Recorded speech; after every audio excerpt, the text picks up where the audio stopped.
எல்லாருக்கும் வணக்கம். இன்றைக்கி நம்ம பார்க்க போகிற ஒரு கேரக்டர் பார்த்திங்கன்னா சிசுபாலன். மகாபாரதத்தில் வர முக்கியமான கேரக்டர். சேதி ராஜாவுடைய பையனாக பிறக்கிறார் சிசுபாலன்.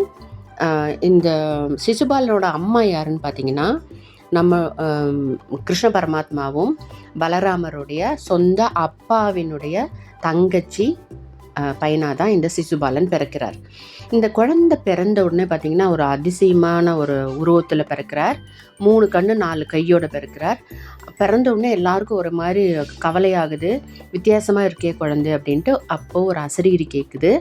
இந்த குழந்தைய யார் தொடும்போது அந்த 3வது கண்ணும் அந்த 2 எக்ஸ்ட்ரா கையும் போகுதோ அதே ஆள் மூலமாக தான் இந்த குழந்தைக்கு மரணம் வரும், மோட்சமும் கிடைக்கும்னு அந்த அசரீரி சொல்லிட்டு மறைஞ்சிருந்துங்க.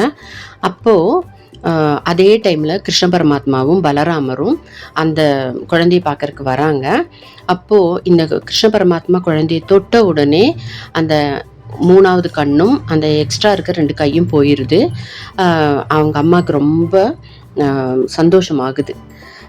அப்போது அந்த அம்மா கேட்குறாங்க, இந்த மாதிரி இந்த குழந்தையோடைய மரணமும் உங்கள் மூலமாக தான் வரும் அப்படிங்கிற அசரீரி கேட்டிருக்கு, அதனால் என் குழந்தையை நீங்கள் காப்பாற்றணும் அப்படிங்கிற மாதிரி அம்மா அல்லவா ரொம்ப கெஞ்சி கேட்டுக்கிறாங்க.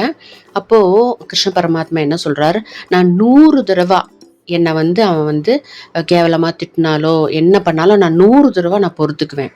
101வது தடவை அவன் என்னை கேவலமாக திட்டினாலோ பேசினாலோ அவனுக்கு என்னால் மரணம் ஏற்படும் அப்படின்னு ஒரு வரத்தை கொடுக்குறார்.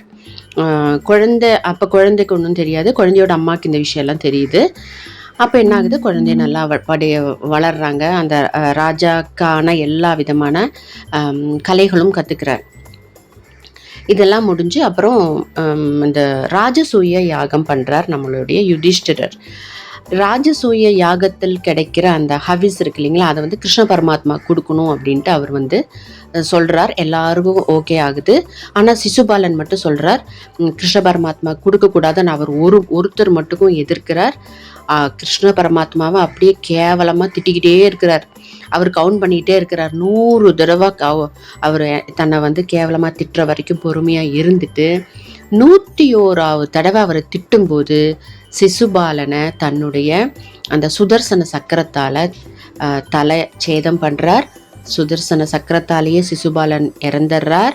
அதுக்கப்புறம் அவருடைய உடல்லிருந்து ஒரு ஒளி கிளம்பி கிருஷ்ண பரமாத்மாவோடைய காலில் சரண் அடைஞ்சதாகவும் அப்படி சிசுபாலனுக்கு மோட்சம் கொடுத்தார் கிருஷ்ண பரமாத்மா அப்படிங்கிறதும் நம்மளுடைய மகாபாரதத்தில் ஒரு கதைங்க. சிசுபாலன் கிருஷ்ண பரமாத்மாவால் தோற்கடிக்கப்பட்டதும் அவருக்கு மோட்சம் கிடைச்சதும் மகாபாரதத்தில் வர ஒரு அருமையான கதைங்க, சிசுபால வதம்.